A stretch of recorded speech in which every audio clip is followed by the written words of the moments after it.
अॻूणे सदर ऐं model dictator general Pervez Musharraf जॾहिं पाकिस्तान जी हेवी मैंडेट रखंदड़ सियासी ऐं जमहूरी हुकूमत खे घर ॿेड़ो कयो त सॼी दुनिया जूं अखियूं पाकिस्तान जे ॿिनि वॾनि शहरनि इस्लामाबाद ऐं रावलपिंडी ऐं अकेले नशरियाती इदारे PTV ते खुपी वयूं।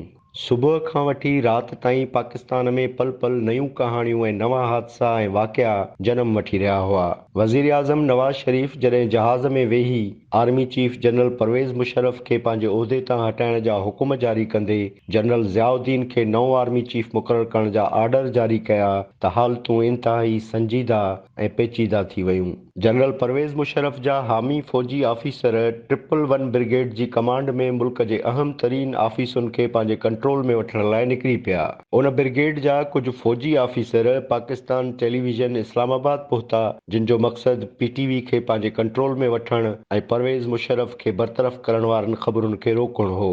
PTV इस्लामाबाद में मौजूद सीनियर सहाफ़ी मतीउल्लाह जान ॿुधायो त उन शाम PTV जे अंदरि छा थियो। मतीउल्लाह जान ॿुधायो त असां यानी PTV जी न्यूज़ टीम पंहिंजे न्यूज़ रूम में वेही पंहिंजो कमु करे रहिया हुआसीं ऐं असांखे जीअं जीअं परवेज़ मुशर्रफ जे बरतरफ़ी जूं ख़बरूं मिली रहियूं हुयूं असां उन्हनि खे ऑन एयर कंदा पई वियासीं।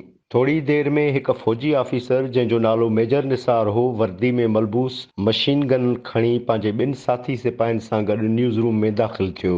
मतीउल्लाह जान जो चवणु हो त मेजर निसार बंदूक हवा में लहराईंदे रड़ करे चयो त जनरल परवेज़ मुशर्रफ बाबति का बि ख़बर नशर न थींदी।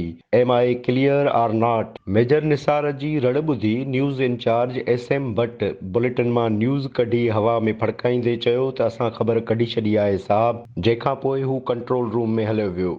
मतीउल्लाह जो वधीक चवणु हो त मां जीअं ई ॿाहिरि वञण लाइ ॾाकण खां हेठि लही रहियो हुउसि त साम्हूं वज़ीर आज़म नवाज़ शरीफ़ जो मिलिट्री सेक्रेटरी ब्रिगेडियर जावेद हथ में पिस्टल घुमाईंदे ॾाकणियूं मथे चढ़ी रहियो हो। हुन गरजदार आवाज़ में चयो त न्यूज़ रूम किथे आहे। मतीउल्लाह जो चवणु हो त हिकु घड़ीअ लाइ मां नर्वस थी वियुसि ऐं पोइ सम्झी वियुसि त का गड़बड़ आहे ऐं मां ब्रिगेडियर जावेद खे न्यूज़ कंट्रोल रूम में वठी वियुसि जिते मेजर निसार मशीन गन खयूं बीठल हुयो। मेजर निसार खे ॾिसंदे ई ब्रिगेडियर जावेद चयो त मेजर साहब मां ब्रिगेडियर जावेद तव्हांजो सीनियर आहियां। तव्हांखे ऑर्डर ॾिनो पियो वञे त तव्हां पंहिंजा हथियार फिटा कयो।